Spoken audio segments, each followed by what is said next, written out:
Good day, beloveds. I'm just going to have a real grown woman, divine, feminine conversation with you all tonight. Is it okay if I do that? See, I just put my tights on. I have a glass of wine, may have smoked something, and I'm feeling good. And I just kind of want to open up my heart tonight from mine to yours. And I want you to be able to connect with me. Not just some surface connection where, okay, you know my name, you know my face, you've seen a few of my videos, you think this about me, you think that about me. Let me show you who I am. That's what we're going to do today on this video. I'm going to open up and let you in. And I want you to know what this feels like and remember what this feels like, because you don't get this type of intimacy very often with people. And I do believe that's what's lacking from a lot of relationships. But, my opinion is nothing but my opinion. It should mean no more or no less to anyone. So, with that being said, I'm Kiana. What's your name? Oh, okay. I like that. It's a nice name. It's a beautiful name, one of a kind. I think names are very important. I think they tell a lot about who you are, and your name matches you very well. I can tell because everyone with that name, they have something in common. And usually it's greatness. So, yeah, that's how dope you are. But anyway, let's say I am 39 years old, and I have two sons, a 19-year-old and an 11-year-old. And my boys really taught me what it was like to be a mother, to be a woman, to be needed, to be responsible. What else? They taught me how to be quiet, how to listen. They taught me how to love as well. So I'm just learning to love myself for the first time within the last 5 years. And I think it's important that you know that about me, because that's where most of my conversations and my talks with you are going to be from. They're going to be from that love now that I feel for myself, that I have been giving away to everyone all of my life and never giving to myself. And I suppose the reason for that is because I was never taught how to love myself. I never knew that there was such a thing that existed until it just dawned on me, like, oh, you can love yourself too?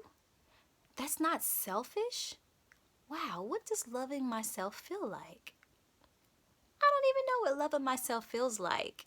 So the first thing that I did to learn to love myself was, I was like, well, I suppose if I could give what I've been giving to everyone else, to myself, I would start with appreciating myself. It's like, oh, okay, there's such a thing as appreciating yourself. Oh, I love the way this feels. You can appreciate yourself the way you appreciate other people. That was a new concept to me.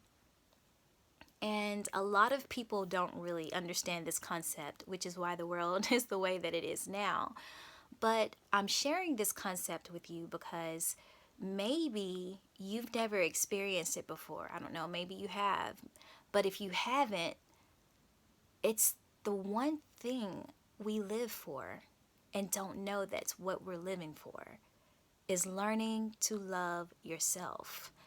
And I'm like, oh, that's what this whole life thing is about. Like, that's why I'm here. God is brilliant. God is really fucking cunning. God is like the mind of all minds. Like, wait a second. But what is God? And I'm telling you this because these are the questions that came to me when I started learning how to love myself. I start questioning everything that I ever thought, that I ever believed in, that I ever ate, that I was ever told. And when you start to question all of those things, that's when the onion begins to peel back about who you are and what's important to you in life and why you're living. And when the onion is peeling back, you can see for the first time a little bit of the sky. And you're like, oh, that's what you looked like all this time? Like I always just saw a sky. Now when I look up, I see water, like the ocean.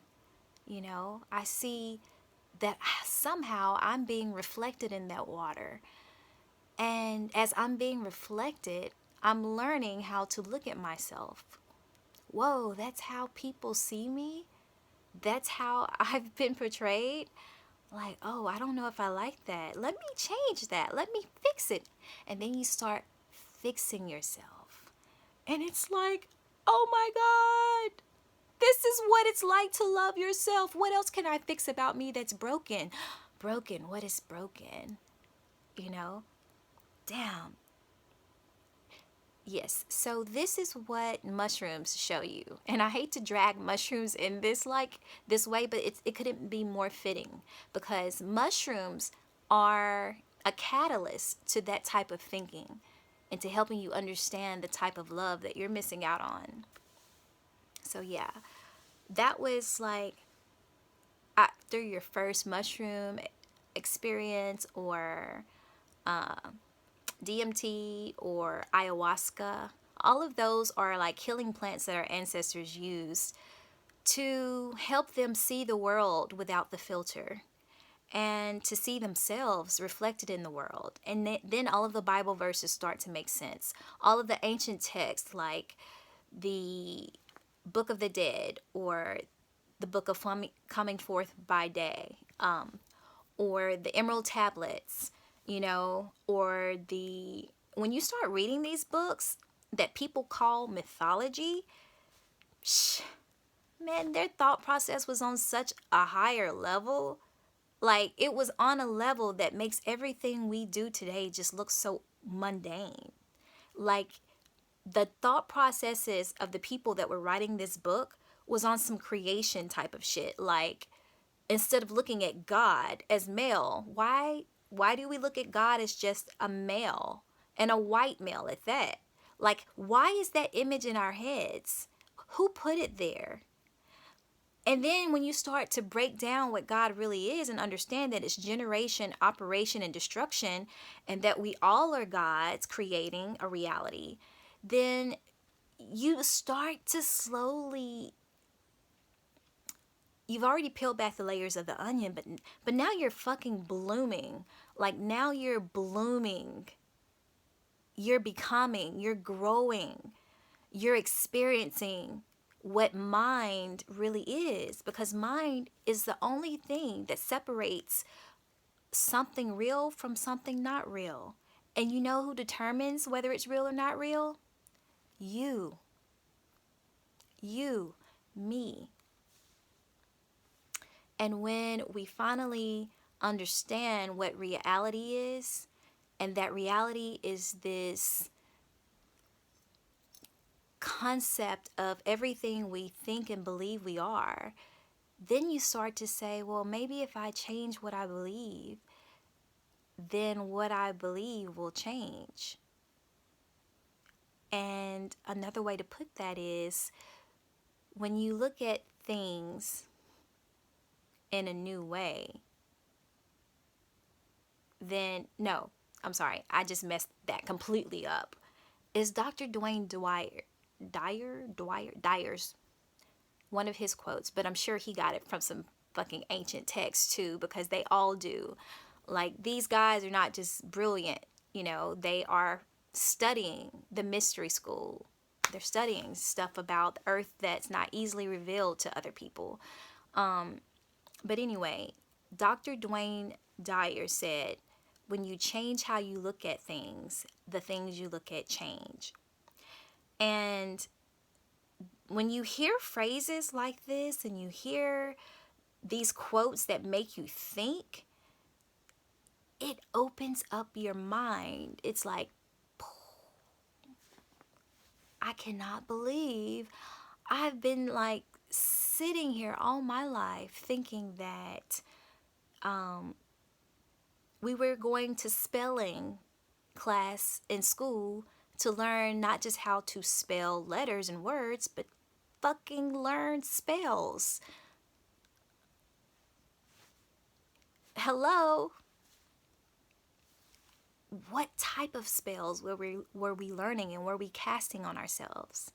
And these are the type of spells that make you see the world as someone else painted it versus learning that you can pick up the paintbrush and paint it yourself the way you want to paint it.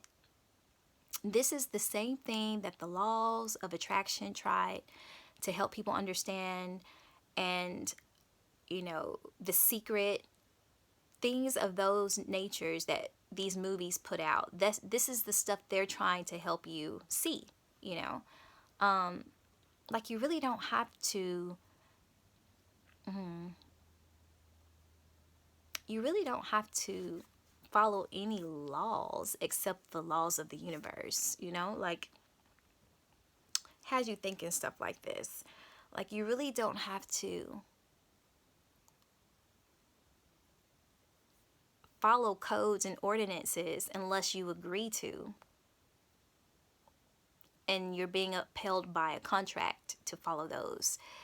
And those codes and ordinances and statutes, they're all man-made.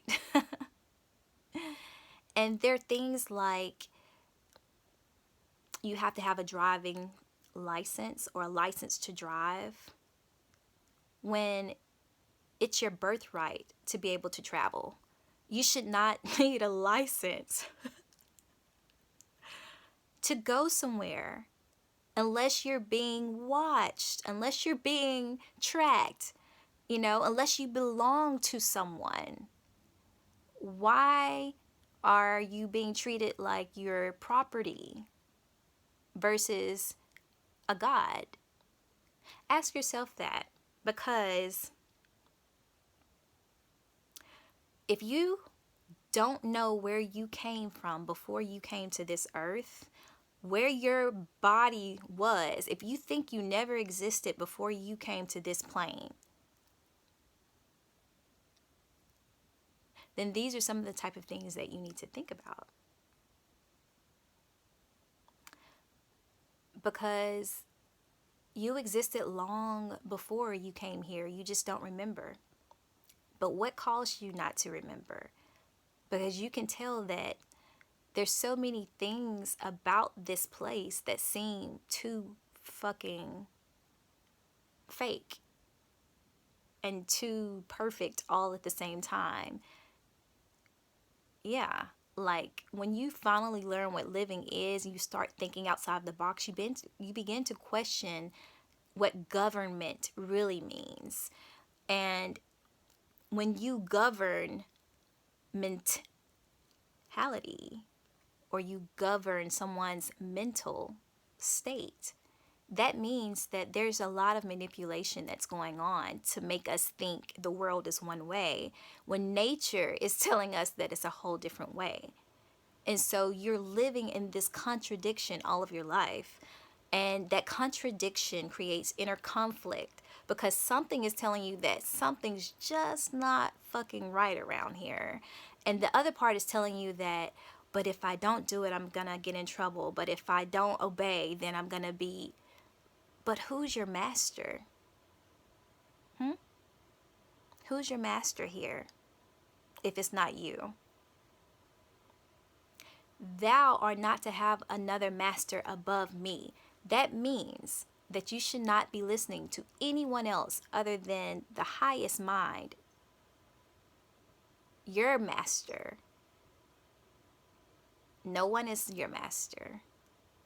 And it took me a long time to understand that authority is another word for master, that superior is another word for master, that there's so many other words that they use to manipulate the sheep, you know, groupthink, the cattle, and there's so many symbols of this around you on their logos, and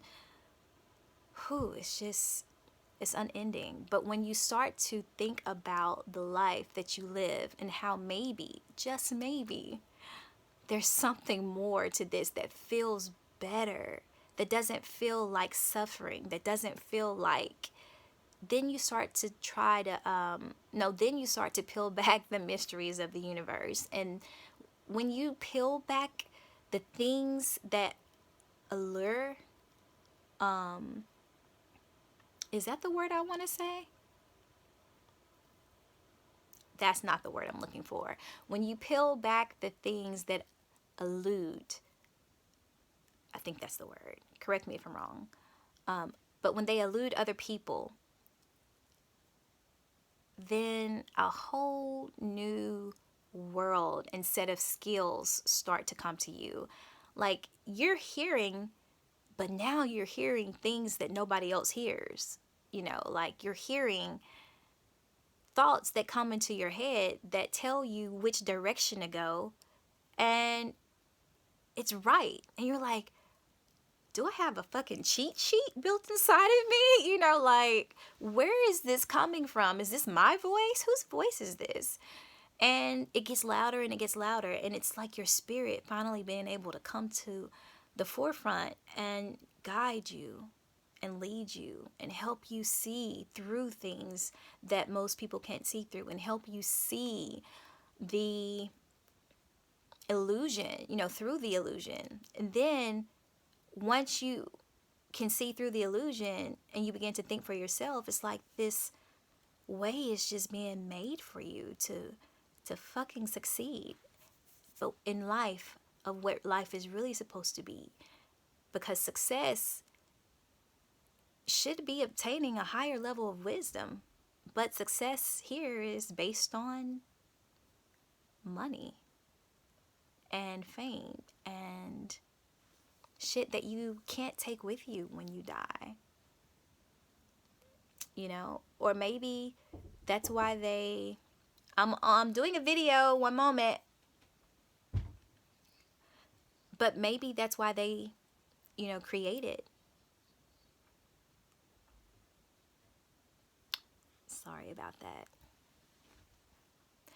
Wow, I've been talking about myself and my perspective this whole time and forgot to ask you, what do you believe? Just keep talking, I'm listening. Go through that thought process now in your head, because unfortunately this video has to end at some point. So I'm going to say goodbye now. My son needs my attention, and he needs to know what a mother's love really is. So I'm going to stop and play with him and talk to him and answer all of his questions to help him understand the way that I see, so that he can see it from a much younger age than I did, and he can change the world. But yeah, we'll get back to that conversation that we're having. I'm enjoying it, really. I hate to leave, but thank you for listening to me, and thank you for talking to me. I just want you to know that if no one else tells you, I appreciate you, because you are a reflection of me, and you help me to see who I am with the comments that you leave, with the, you know, number of times you watch my videos, you know, the number of likes that I get. You're letting me know that we're connecting on some level. And so I appreciate you for that. And if you connect with me, subscribe. Show me some love. And share me with a friend, because this is my way of changing the world. I'm Kiana, and I will see you next time, beloveds. Peace.